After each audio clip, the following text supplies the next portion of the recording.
Define the Russian equivalent of the English idiom blue in the face. Are you actually going to do any work today? I have explained this to you until I'm blue in the face. Officers won't work. You can argue till you're blue in the face, but the batting averages are very low. But blue in the face would be, he's like, come on, please, please, I'll take you to dinner. Please, McDonald's, please, I'll pay. Please, please. The idiom is used to describe signs of exhaustion or strain when you did or had to do something many times. I ran on the treadmill and made myself blue in the face. Mary scolded Jane until she was blue in the face, but Jane kept on using Mary's paints. You can argue with him until you are blue in the face, but you will never change his mind.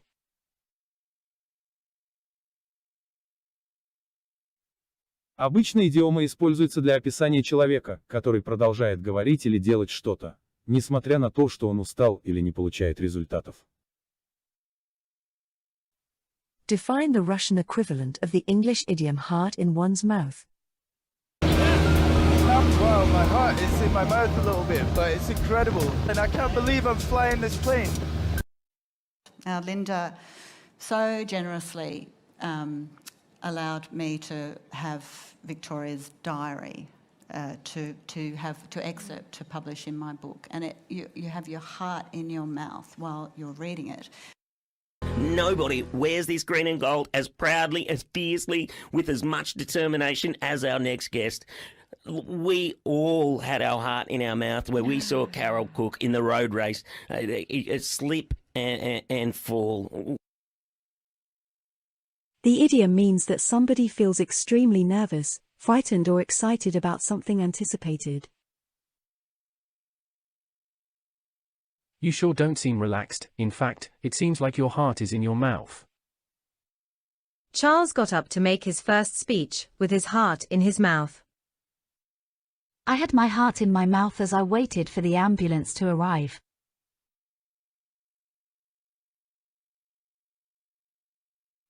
Идиома используется для описания чувства великого страха, тревоги или нервозности.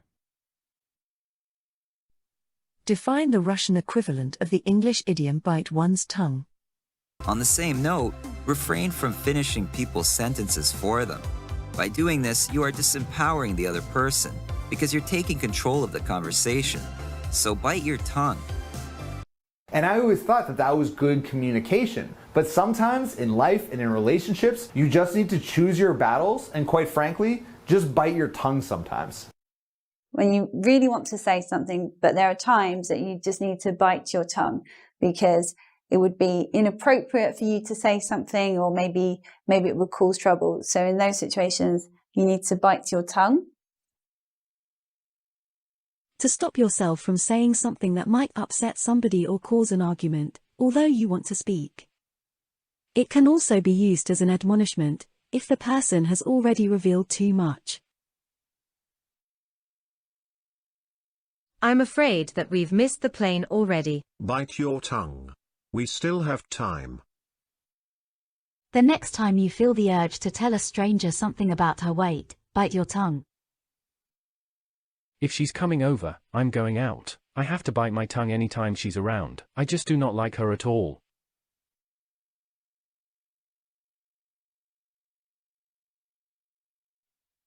Идиома означает удержаться от того, чтобы сказать что-то, что может кого-то расстроить или вызвать спор, хотя вам хочется высказаться. Она также используется для того, чтобы попросить кого-то хранить молчание или тайну, или испытывать стыд и извиняться за то, что что-то сказал. Define the Russian equivalent of the English idiom under the weather. Now you're going to have to excuse me. I'm a bit under the weather. I'm going to mute myself and cough and then come back on. Are you feeling under the weather? Interested in learning more about health? Well, then you should visit the Student Health Center. Today I was planning on filming a different video, but as you could tell, I'm a little under the weather. I have my tea here to help me get through this video.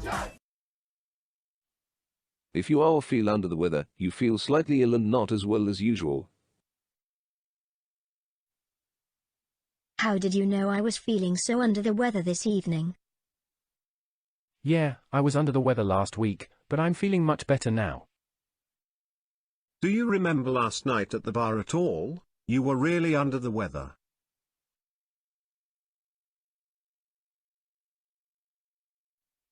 Идиома означает плохое самочувствие. Используется для описания симптомов гриппа или обычной простуды. В американском английском также употребляется для описания симптомов опьянения или похмелья от употребления алкоголя. Define the Russian equivalent of the English idiom go pear-shaped. Number 19. In British English, we say to go pear-shaped. To go pear-shaped. In American English, they say to go south. To go south. We very often have big plans and dreams and things we want to accomplish, and then we walk out our front door and the world does what it does and things kind of go pear-shaped. Live TV means things can go wrong in real time and people get to enjoy the car crash from their couch. While most shows are pre-taped and bumps smoothed out in the editing room, live interviews that go pear-shaped still happen. If things go pear-shaped, they go wrong.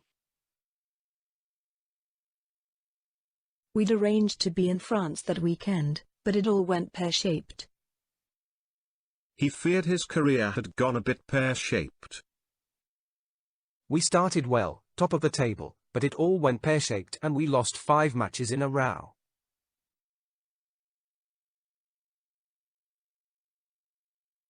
Идиома используется для описания ситуации, когда что-то идет не так, как ожидалось, или которая неожиданно стала плохой или неудачной. Define the Russian equivalent of the English idiom head in the clouds. At this point, my parents were begging me to go back to school and do the right thing and stop living with my head in the clouds. But I really knew that I didn't want to go back to school and come out of debt to just get a good job and work up the corporate ladder. He would not recognize you if he was deep in thought. He was a classic scientist with his head in the clouds. The English phrase, though, to have your head in the clouds, means something a little bit different. We use this to describe someone who is a little bit absent-minded, someone who is not very practical. To be thinking about something that is not connected with what you are doing, or to have ideas, plans, etc. that are not realistic.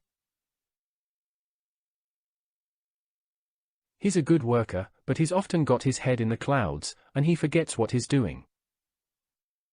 He roams around all night with his head in the clouds. The government has its head in the clouds when it comes to the rebels.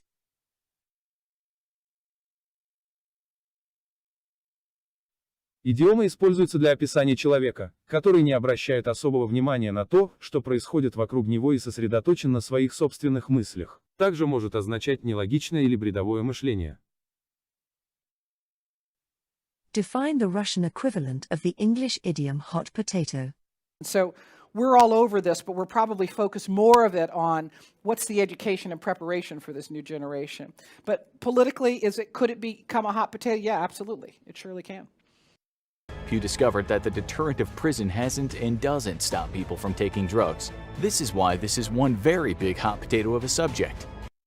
In a way, it's good to see the report being discussed here, and somehow it's quite good to see that it is a hot potato that has implications. A problem or situation that is difficult to deal with and causes a lot of disagreement. Another hot potato in US politics is whether or not to keep abortion legal. Raising salaries for non-managerial staff has become a hot potato at my office. He dropped the topic like a hot potato.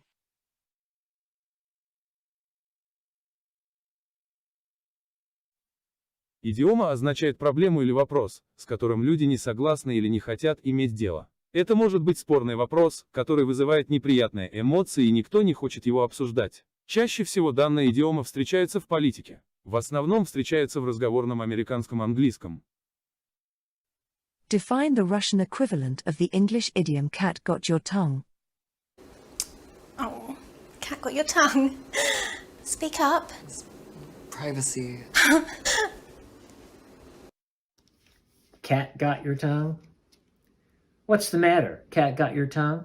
Mom used to say that when I was quite young. Hey, has the cat got your tongue? I don't have a cat. What are you talking about? Why would a cat get my tongue? So, this expression, has the cat got your tongue, means you don't talk. So they're asking you, why are you not talking? Why are you not answering me? Has the cat got your tongue? A humorous question directed at somebody, especially a child, who stays silent when expected to speak or who is not speaking very much or at all. The full idiom would be, has the cat got your tongue? However, it is mostly used in the forms cat got your tongue, or cat's got your tongue. You could be more enthusiastic about the launch. Cat got your tongue.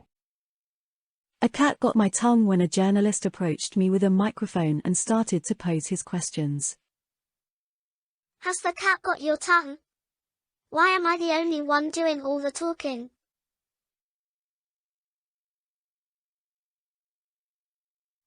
Идиома является шутливым вопросом, который задают человеку, который либо внезапно замолчал, либо не может найти слова для ответа, либо говорит не очень много, либо вообще не говорит. Define the Russian equivalent of the English idiom smell a rat. And so one of the things is that this fundamental rule is something that in science keeps us very, very safe. And whenever that rule is broken, you smell a rat. If you're just some average person in the street, when some well-to-do says that they want to take your grain in exchange for this nice slip of... is that paper? Well, you would be forgiven for thinking that you smell a rat. These were mainly young, impressionable backpackers who were later found strangled, stabbed, and sometimes burned. One couple, it said, was burned alive. Their passports and valuables were always taken. But some of those people sitting ill in Charles's house had begun to smell a rat. To suspect that something is dishonest, illegal, or wrong about a situation. Quickly though, people began to smell a rat, suggesting that the men in the video knew each other and the clip was staged. Some Hamilton city councillors smell a rat in allegations made against City Chief Richard Briggs. The minute I walked in for the scheduled interview, I smelt a rat. Sure enough, it was a phony company and intended to rip me off.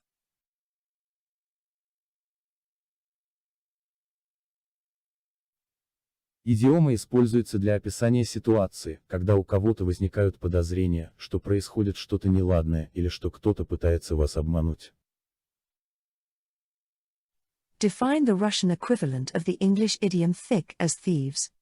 But he and his brother were thick as thieves. Lou was incredibly protective of Jeff and would happily put everything on the line to keep him out of trouble. Have you ever been as thick as thieves with someone? If not, today's lesson's for you. Let's go. You know, when I was a little kid, I chummed around with another young guy named Bob Yates. Bob and I were as thick as thieves. We did everything together as kids. When two or more people are very friendly, close, or are in cahoots and spend much time together, we say they are as thick as thieves. Hopper definitely knows Joyce's whereabouts, but he wouldn't tell us anything. They're as thick as thieves. John and Tom have been friends since childhood, and they are still as thick as thieves. Peter and I are as thick as thieves. We go way back to kindergarten, and have been inseparable for years.